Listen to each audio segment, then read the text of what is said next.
croit et agit. C'est ce qui est marqué ici dans notre Église depuis quelques semaines.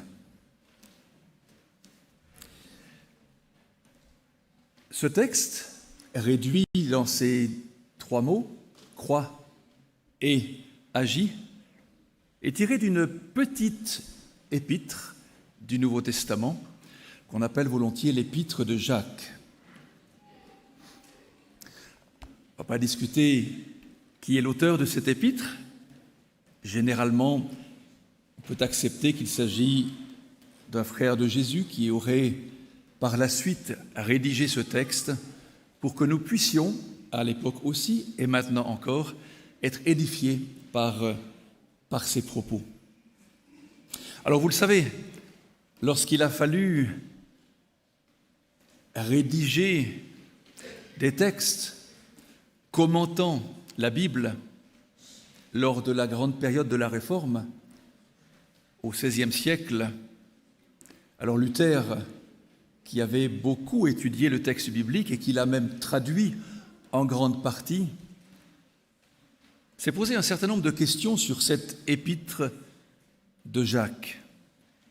Vous savez que Luther, moine appartenant à la grande église de Rome, avait réfléchi pendant bien des années dans son lieu de travail au salut. Doit-on travailler? Doit-on transpirer? Doit-on souffrir pour enfin acquérir ce paradis? Progressivement, dans ses études, Luther se penche sur une grande épître, certainement la plus grande du Nouveau Testament, celle que Paul a écrite aux Romains. Il en a étudié bien d'autres, puis il les a comparées. Et on a souvent l'habitude de dire, de manière un peu rapide, Luther a dit « L'épître de Jacques est une épître de paille. Elle ne vaut pas la peine. » Je ne sais pas ce que Luther a dit, mais je sais ce qu'il a écrit, parce que vous pouvez le contrôler. Dans la préface de sa Bible, en 1522, alors qu'il compare ces grandes et belles épîtres qui ont suscité chez lui tout cet intérêt de réformer par l'intérieur son Église, en tout cas de tenter de le faire, en comparant l'épître aux Romains, l'épître aux Galates, l'épître aux Éphésiens et d'autres épîtres aussi, Pierre également, en les comparant, il a dit « L'épître de Jacques, en comparaison des épîtres de Paul, peut être comparée à une épître de paille. » Il ne l'a donc pas affirmé, il l'a suggéré pour dire « Elle me semble peut-être moins dense, moins importante que ces immenses réflexions de l'apôtre Paul. » Jacques a-t-il côtoyé Paul? Jacques a-t-il lu les textes de Paul? Paul a-t-il côtoyé Jacques? Paul a-t-il lu le texte de Jacques? C'est un débat. Ils étaient contemporains, ils écrivent à peu près dans les mêmes périodes. Peut-être ne se sont-ils jamais rencontrés, peut-être n'ont-ils jamais lu le texte de l'autre, mais ils ont les deux réfléchi sur la foi, sur croire.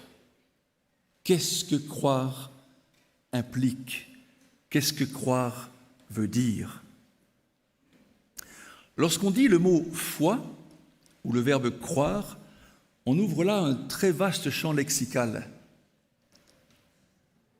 Et les traductions, aussi bien de l'Ancien Testament et du Nouveau Testament, vont varier l'utilisation des termes pour rendre la valeur à ce mot ou à ce verbe croire. Foi, croire, croyance. Si on devait traduire du français vers la langue du Nouveau Testament, c'est-à-dire le grec, le mot croyance, 28 croyances, on retrouverait ce même mot qui nous a donné le mot foi.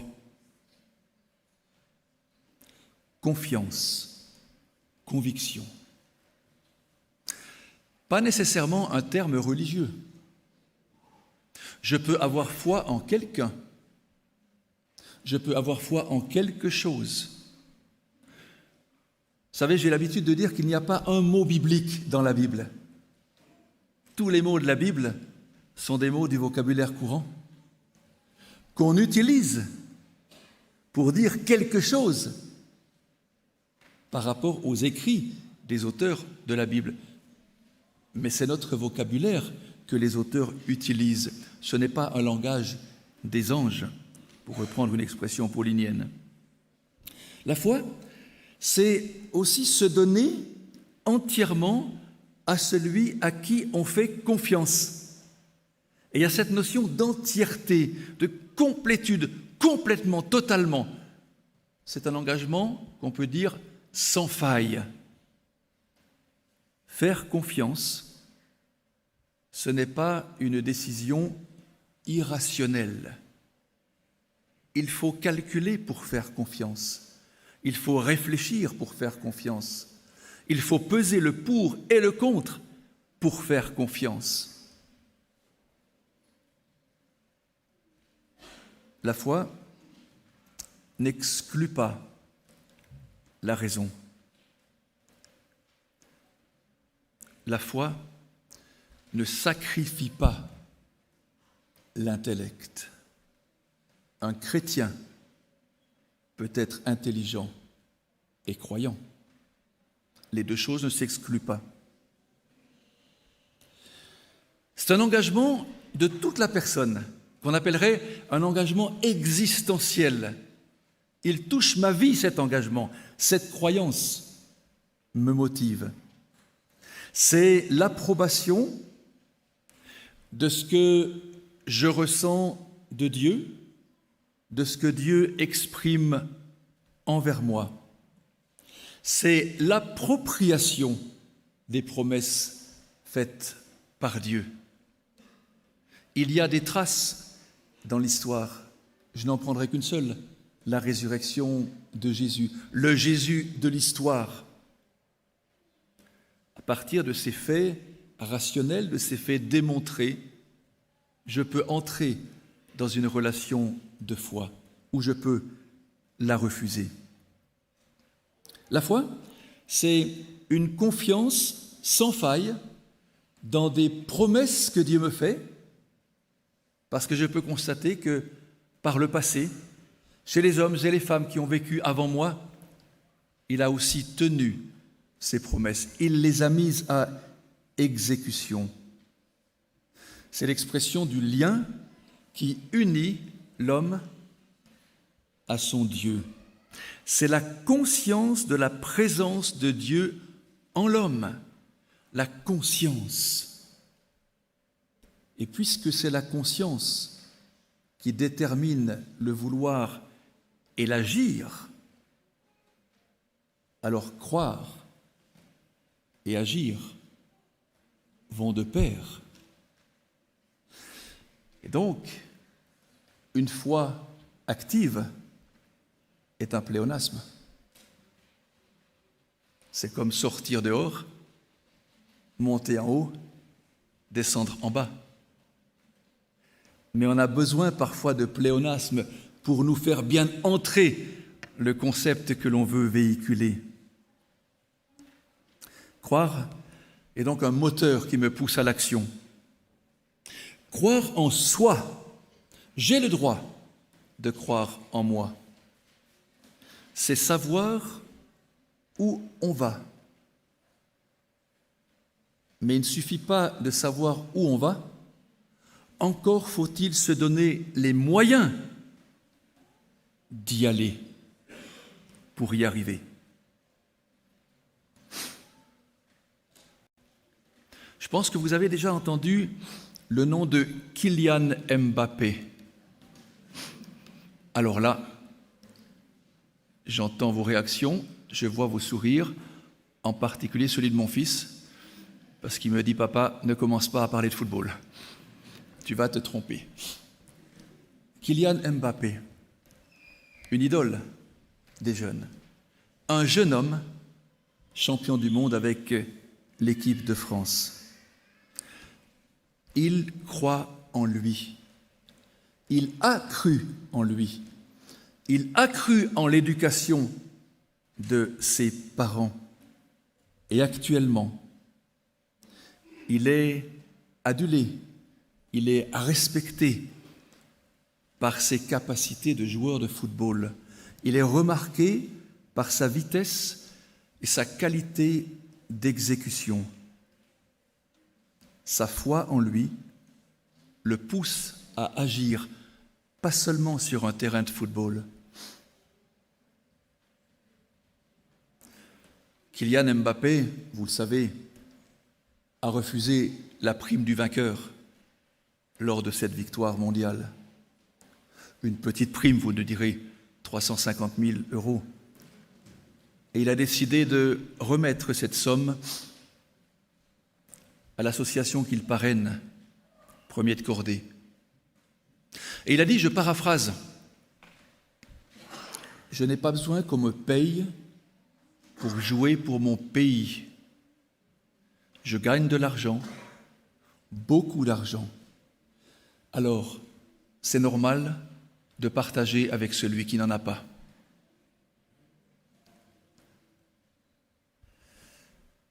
Un Français, mais il y a aussi un Suisse. Il s'appelle Federer. Federer est entré dans le clan des professionnels la même année de la naissance de Kylian Mbappé. C'est donc le papy. Ce papy a marqué l'univers, en tout cas notre terre. Vous savez certainement qu'il a reçu, il n'y a pas tout à fait une année, le titre de docteur honoris causa de la faculté de médecine de Bâle. Oui, Federer est docteur. Pourquoi ? Parce qu'on a remarqué son exemplarité planétaire à l'endroit des jeunes sportifs et sa générosité exemplaire à l'endroit de son association en faveur des enfants d'Afrique. On l'a décoré pour cela. Il a cru en lui. Il croit encore en lui. Croire en soi, croire en Dieu, me met dans une dynamique de m'offrir aux autres, de partager ce que j'ai, de partager ce que je sais, de partager ce que j'aimerais que l'autre ait et sache aussi. Si la foi en moi me pousse à agir, alors qu'est-ce que c'est que la foi en Dieu? Elle me pousse à décupler mes efforts pour que l'autre connaisse aussi ce Dieu d'amour. Une foi sans action, nous dit Jacques, comme Alicia nous a lu tout à l'heure, elle est morte. Oh, Jacques ne contredit pas Paul. Il dit la même chose un peu autrement. Une croyance, une adhérence, une adhésion, un engagement, une conviction, si elle ne va pas plus loin qu'une simple réflexion, est morte en elle-même. Elle ne sert à rien, dit Jacques. Une personne engagée, c'est aussi un sens du mot foi, est une personne vraie, une personne fidèle, c'est aussi un autre sens du mot foi, est un appui pour d'autres. Une personne fiable, c'est encore une autre expression pour dire le mot foi, est une personne solide. La foi s'oppose à l'instabilité, elle s'oppose à l'inconstance. Et Jacques, à plusieurs reprises dans sa petite épître, va parler des gens qui n'ont pas cette capacité de prendre des décisions. Et il les appelle des gens à deux âmes. C'est tantôt oui, c'est tantôt non. C'est peut-être, je ne sais pas, puis quoi? On a de la peine à s'appuyer sur ce genre de personnes. Une personne qui fait preuve de foi est une personne vraie, solide, fiable, qui sait dire oui, mais qui sait dire non aussi. On aime à s'appuyer sur un Dieu vrai. Et ce Dieu vrai, il est appelé, par exemple, dans le livre d'Ésaïe, au chapitre 65, verset 16, il est appelé le Dieu de vérité. C'est le mot « amen » qui est employé là.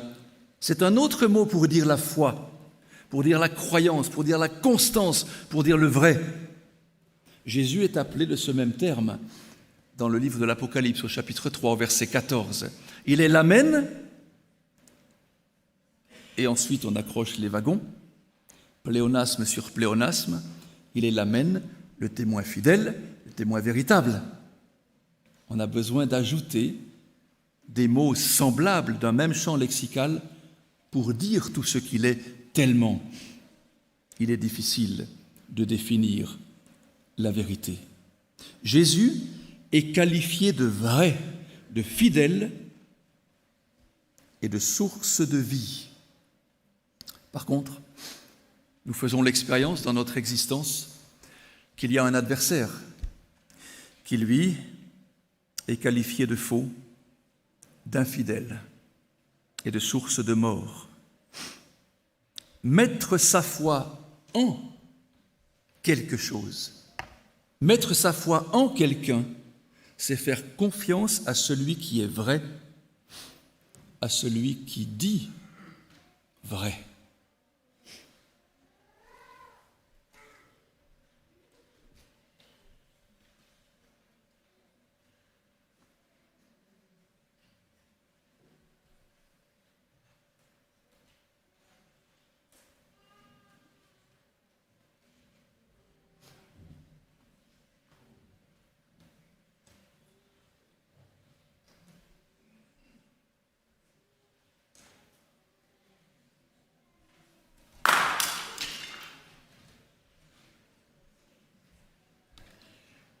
Il y avait dans le vrai l'ennemi, un faux.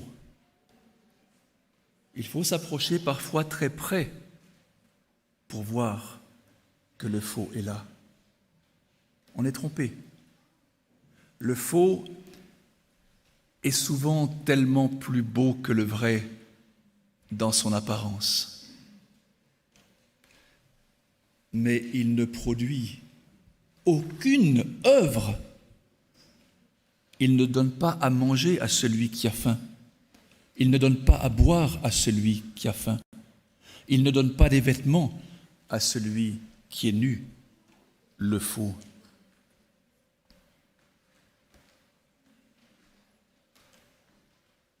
Celui qui est vrai, il partage sa vie. Celui qui est vrai, il m'invite sur le chemin de la vérité. Celui qui est faux, il me fait croire qu'il est vrai. Il me trompe. Mettre sa foi en Dieu, c'est reconnaître qu'il me sauve, qu'il me conduit sur un chemin sur lequel je ne peux pas cheminer tout seul parce que c'est difficile, parce que l'ennemi, parce que le faux est là et il me guette. Un être sauvé ne peut garder cette nouvelle pour lui. Un être sauvé par la foi, pas par sa force, ne peut pas garder cette bonne nouvelle pour lui. Il y a toujours quelqu'un sur mon chemin qui va manquer de nourriture. Jacques dit, donnez à manger, à réchauffer, consoler, regardez avec empathie et sans critique. Sortez de votre bocal et allez rencontrer la société du monde. Vous n'allez pas perdre votre identité, puisque mon identité est qualifiée par mon attachement à Dieu, que j'appellerai par ma foi en Dieu. Priez pour l'autre au lieu de le haïr. Considérez l'autre dans sa croissance, la jeunesse de l'Église, non pas dans sa stagnation, mais telle qu'elle devient au contact des plus âgés et au contact de notre Seigneur. Accordez la place à la jeunesse, parce que la jeunesse n'a jamais été considérée comme l'Église de demain, mais comme l'Église d'aujourd'hui. Pardonnez et ne condamnez pas.